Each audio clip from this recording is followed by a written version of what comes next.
Right then, folks, we just had some hot soup. Bak Kut Teh. It's a small town called Sg Bakap right now. Head off for home.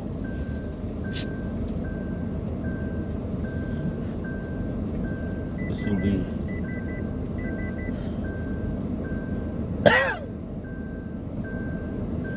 a drive along a rural village area. Turn right on Jalan Balder. Then turn right on P132 Jalan Lima Kongsi.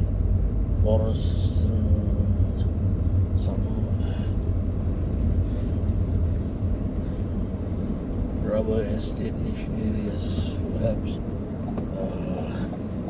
So the sky is still dark.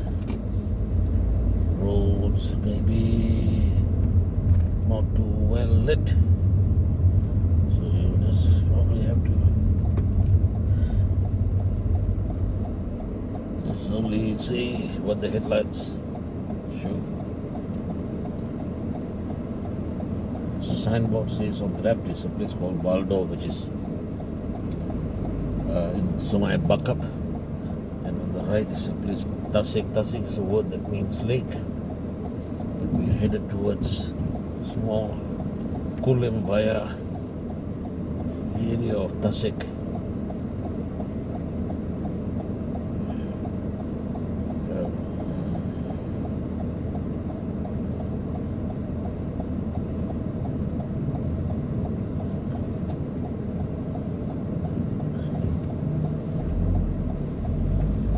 Time now is almost 10 p.m. and we'll be about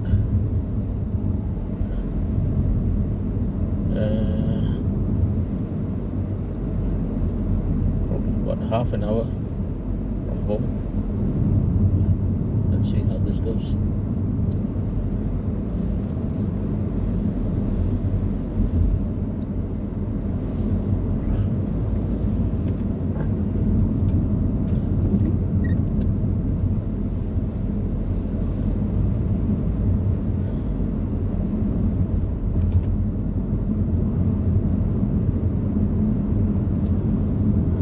These are the rural road systems, yeah, just a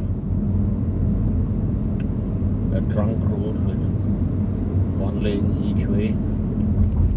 Whenever we come to a small town or village, there will be some street lights, and in between certain areas there might still be some street lights, yeah. We now have some oil palm estates on our right.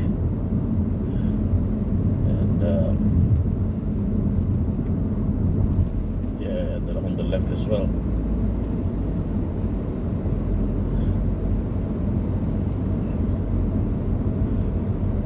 And it's interesting to note that there still are street lights in this area, yeah, and fairly decent street lights too, aren't they?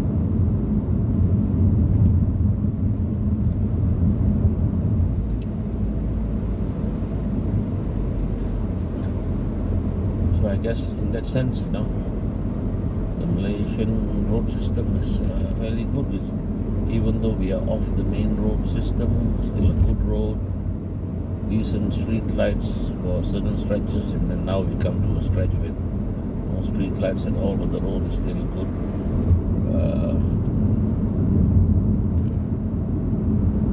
So let's just see how this goes.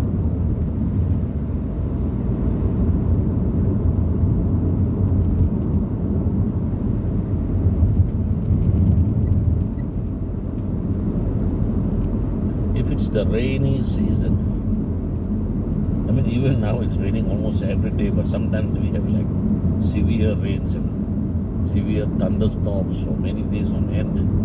Then, you know, along these roads or along any roads, you can have like some tree branches falling on the road, or occasionally even a whole tree blocking the road. So if the roads are not well lit and it has been raining It's another reason to be driving extra slow and carefully here. Look, there are some great street lights, but there's no great development except there is some kind of a huge, big new school that has been recently built here. You will see it a bit towards the left after this. I don't know, these fence side blocking thingy there. Maybe there's some more construction going on and they usually block the view. Then, but this is then towards our left. That's the new big school-like thing. It might be some kind of a residential school,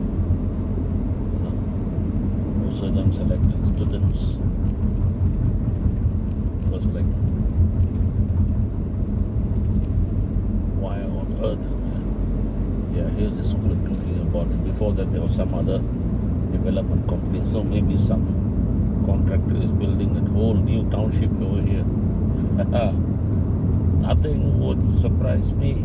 Yeah. And then suddenly all that is over and you're back into like a village road, but you're gonna come to a small village come town because it's like an intersection, a road intersection that leads to some other developed area. There's always some new development going on. In Malaysia, it's it's like these developers, they find out where they can build a new road going into some lonely area, and then they can build houses. Malaysians are crazy about owning houses. Everybody wants to own a house, and so there's just an endless amount of development that's going on. While I suppose in a way it means that a country's economy is improving, but I don't know. If you look at it, the value of the Malaysian ringgit keeps falling all the time. So something tells me that all is not brilliant on the economic front here.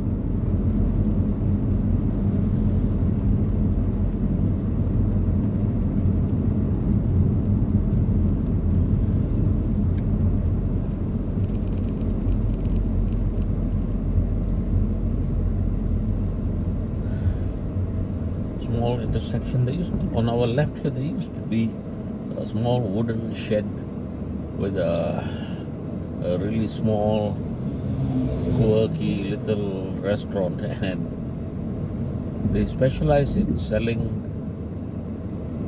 toast bread with local kaya. Kaya is like a jam made from coconut, but they would toast the bread on charcoal, so it's like I don't know whether you call it toast or grilled bread, but it's just that charcoal flame and then bread being toasted on it. Brilliant. You have it with the local kaya, or you can have the bread with a hot cup of coffee or hot tea, along with 2 half-boiled eggs. Oh, brilliant way to have a breakfast. And I would sometimes just take that 20-minute drive here just to have that breakfast on a lazy Sunday morning. But now the place is gone. Yeah, somebody's built some modern shop houses there, so they have no more place for some old man selling old-fashioned bread on a charcoal fire. Yeah. Now they've got a modern building, and they've got an electric toaster for your toast bread. Hey, progress.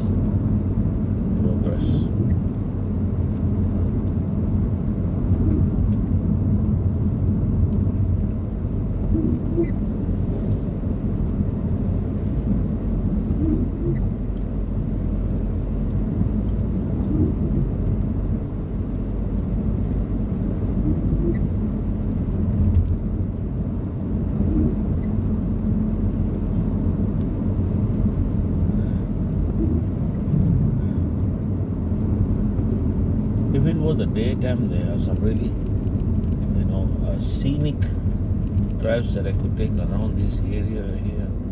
Yeah, through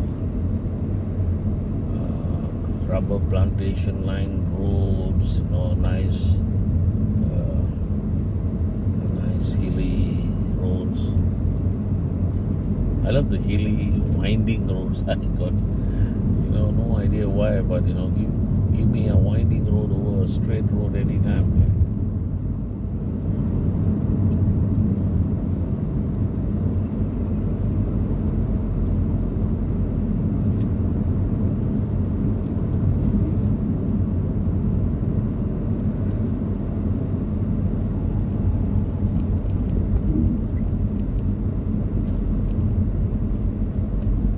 Small, quiet,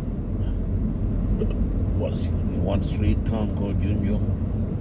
Hardly any activity goes on here except when it's Durian season. Then both sides of the road will be lined with heaps and heaps of durians, because this area here is Junjong and it's famous for its durians. Yeah. The durian fruit requires not just a good amount of water and sunshine, in other words rain and sunshine, but it also needs the soil to be not waterlogged. The leaves need the rain, but the roots don't like too much of water. So the fruit, the trees and the fruit well when they are grown on hilly land. And Junjong, as you can see, winding roads. There are some hills on all sides, and so lots and lots of durian orchards here. And most of these are like family-owned durian orchards, as opposed to big plantations. So a lot of the durian trees here are like family trees, and they last for decades. And each tree will have its own special flavor. Yeah. So the village people know which trees have got the best durians, and then they might try to make bud grafted clones of those particular trees and stuff. But mainly it's just not wild fruit, but not too scientifically kind of cultivated fruit. Whereas nowadays in modern plantations, they use modern cloning techniques, and so they can, basically they find a good tree, they can clone the bloody tree and make hundreds of trees with almost exactly the same flavored fruit. And then they might give the fruit some names, but there was a time when they were just giving the durian tree clones just numbers, D27, some numbers. And there are a lot of modern plantations that actually have just like one or maybe two varieties of exotic tasting durians. Good quality control, I suppose, because the flavors are consistent. But a lot of Malaysians who are really into durians, they love the adventure of getting village durians, where each tree has a slightly different flavor, and sometimes the flavors are radically different. And Junjong is one of the famous places for this. So we are driving through durian, the golden belt of durians, so to speak.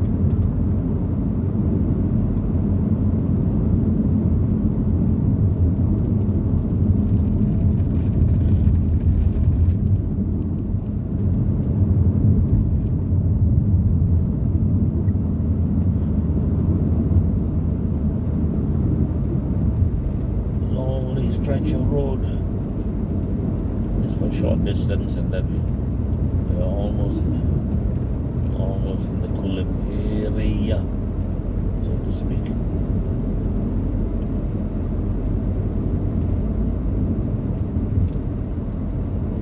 But I like the fact that even some of these lonely stretches of roads, they still have street lights. some distances, which I don't know, it's somewhat a bit comforting.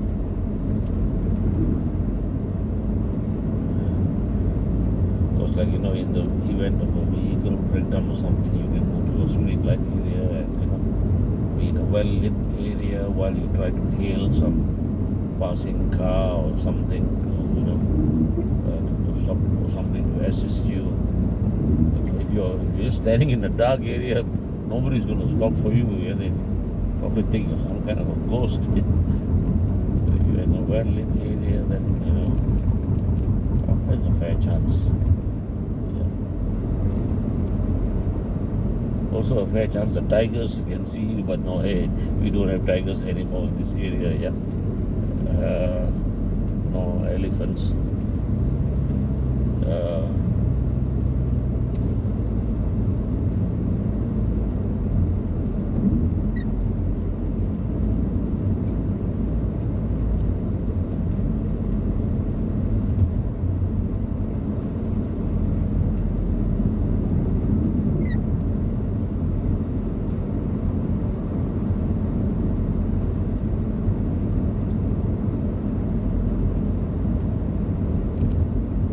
Here we are at the outskirts